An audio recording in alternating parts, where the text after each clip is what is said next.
Conselho Ministro aprova projeto decreto-lei com nova medida de proteção cidadã. Timor-Leste Nebemak Iharrailiur apresenta o primeiro-ministro Taur Matanrua.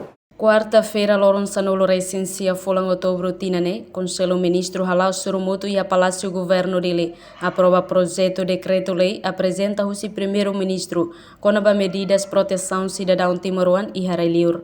Ministro Presidencial Conselho Ministro Fidelis Manuel Leite Magalhães Sateten e dane hanesan governo loke dalan legal ida ba cidadão sira nebemak Iharrailiur hodi aloca recursos sira o hira necessário ato for cidadão Timor-Leste sira nebemak enfrenta situação susar sira nebela existe.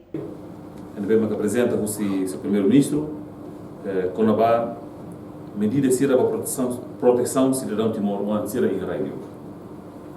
Idaneto loke dalan para que o governo dalan legal podia alocar recursos sira o hira necessário ato for cidadão Timor-Leste sira nebemak enfrenta situação susar sira nebemak lá previsto.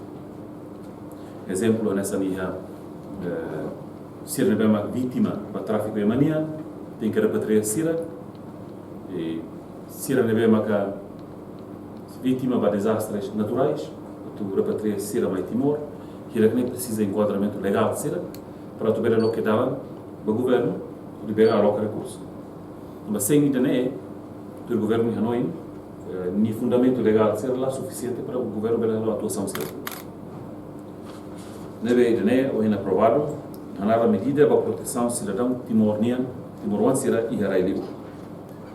Conselho Ministro mostrou na apresentação da Rússia NAPMA, Audiência Nacional Parlamento Monitorização, com a proposta a troca cidadania decreto-lei para Estatuto. A reportagem Sabina Sansa, Marquita da Silva, Televisão Timor-Post.